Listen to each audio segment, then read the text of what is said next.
கிறிஸ்துவில் பிரியமானவர்களே, ஆண்டவராகிய இயேசு கிறிஸ்துவின் நாமத்தினாலே உங்கள் யாவரையும் வாழ்த்தி ஆசீர்வதிக்கிறேன்.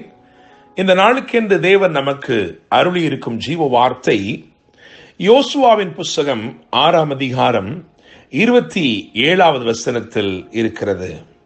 இவ்விதமாய் கர்த்தர் யோசுவாவோட கூட இருந்தார், அவன் கீர்த்தி தேசமெங்கும் பரம்பிற்று.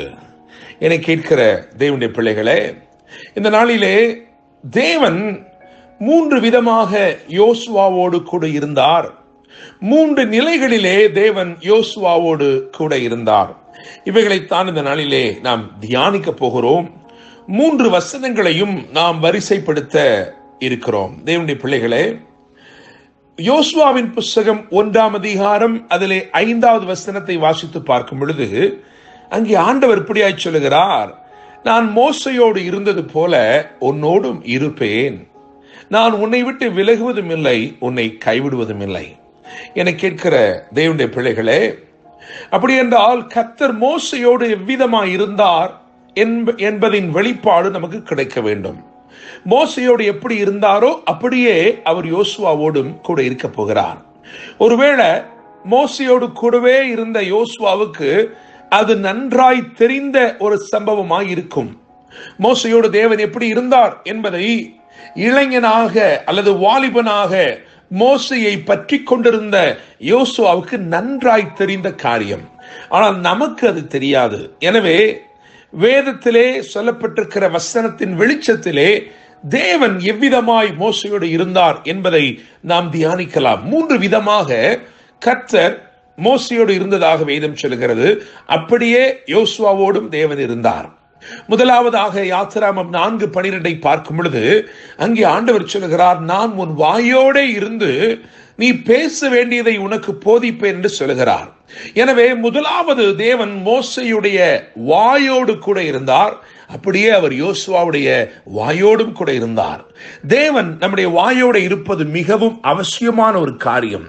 நாம் பேச வேண்டிய காரியத்திலே தேவனுடைய ஜீவன் வெளிப்படும்படிக்கு, தேவனுடைய அதிகாரம் வெளிப்படும்படிக்கு அவர் நம்முடைய வாயோட இருந்து நாம் பேச வேண்டியதை நமக்கு போதிப்பது அவசியமாக இருக்கிறது.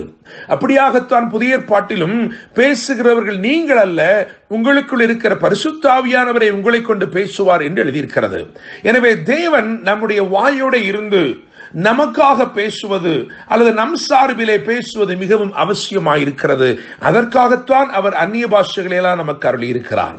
இரண்டாவதாக யாத்திராமத்தின் புஸ்தகம் 8ஆம் அதிகாரம் 18-19 ஆகிய வசனங்களை வாசித்து பார்க்கும் பொழுது அங்கே மந்திரவாதிகள் சொல்லுகிறார்கள், இது மோசையுடைய விரல் அல்ல, இது தேவனுடைய விரல் என்று சொல்கிறார்கள்.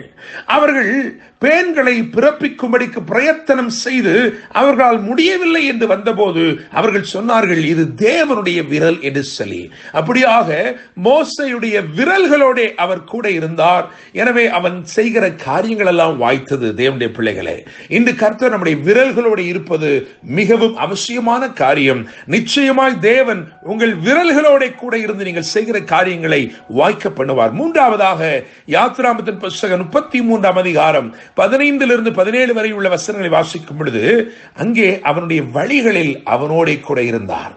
என கேட்கும் தேவனுடைய பிள்ளைகளே, அவர் நம்மோடு கூட வழி நடந்து வருவார் என்று சொன்னால் நம்முடைய பாதைகள் எல்லாம் சமாதானம். தேவனுடைய பிள்ளைகளே, நிச்சயமாக இந்த 3 விதமாய் தேவன் யோசுவாவோடு கூட இருந்தார். மாத்திரமல்ல, 3 நிலைகளிலே யோசுவாவோடு தேவன் இருந்தார். அதைத்தான் இன்றைக்கு முக்கியமாய் பார்க்க போகிறோம். யோசுவா 1ஆம் அதிகாரம் 5 மற்றும் 6 ஆகிய வசனங்களை பார்க்கும் பொழுது அங்கே ஆண்டவர் சொல்லுகிறார், நான் உன்னை விட்டு விலகுவதும் இல்லை, உன்னை கைவிடுவதும் இல்லை, உயிருள்ள நாளெல்லாம் ஒருவனும் உனக்கு முன்பதாக எதிர்த்து நிற்பதில்லை. ஒரு வெர்ஷன்ல எழுதியிருக்கிறது, nobody will have the will and power to compete with you.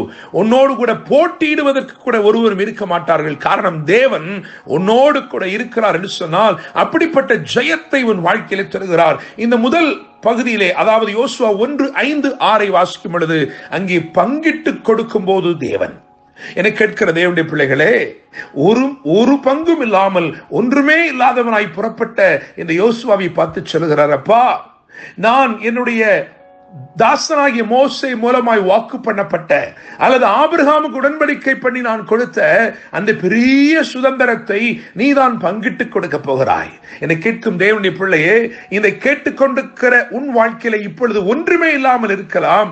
ஆனால் இந்த தேவன் உன்னோடு கூட இருப்பார் என்றால் அநேகருக்கு பங்கிட்டு கொடுக்கும் பெரிய ஆசீர்வாதத்தை உன் கரத்திலே அவர் ஒப்புவித்து உன் மூலமாய் அந்த பெரிய காரியத்தை செய்யும் நாட்கள் சீக்கிரமாய் வரும் தேவனுடைய பிள்ளைகளே.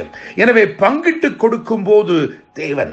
இரண்டாவதாக யோசுவாவின் புஸ்தகம் 3ஆம் அதிகாரம் 7ஆம் வசனத்தை பார்க்கும் பொழுது அங்கேயும் இதே வார்த்தை சொல்லப்பட்டிருக்கிறது. நான் உன்னோடு கூட இருக்கிறேன் என்று சொல்லி, மோசையோடு இருந்தது போல உன்னோடு கூட இருக்கிறேன் என்று எழுதப்பட்டிருக்கிறது. அங்கே பாதை காட்டும் போது தேவன் என்று எழுதியிருக்கிறேன். காரணம், அங்கே ஒரு பாதை உண்டாக்கி யோர்தானை கடந்து செல்லும்படி ஒரு வழி உண்டாக்கி ஒரு பாதை உண்டாக்கி அற்புதம் செய்திருக்கிறார். எனவே பங்கிடும் போது தேவன், இரண்டாவதாக பாதை காட்டும் போது தேவன், மூன்றாவதாக யோசுவா 6:27 தான் வாசித்த வசனம். யோசுவா 6:27 படி பட்டணத்தை பிடிக்கும் போது தேவன், பட்டணத்தை வசப்படுத்தும் போது தேவன்.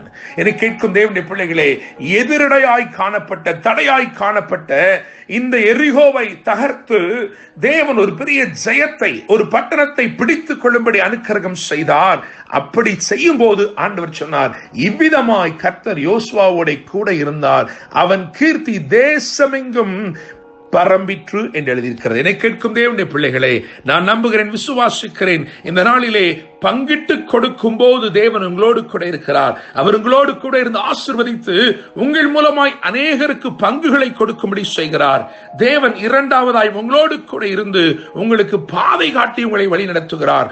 மூன்றாவதாக தேவன் உங்கள் பட்சத்தில் இருந்து நீங்கள் பிடித்துக் கொள்ள வேண்டிய லாபத்தையும் பிடித்துக் கொள்ளும் படிக்கு கர்த்தர் உங்களுக்கு உதவி செய்கிறார். கர்த்தர் தாமே இந்த வார்த்தைகள் மூலமா இன்று உங்களை ஆசீர்வதித்து உங்கள் கீர்த்தி தேசமெங்கும் பரம்பச் செய்வாராக. என்று அன்புடன் pastor Daniel Moses. God bless you.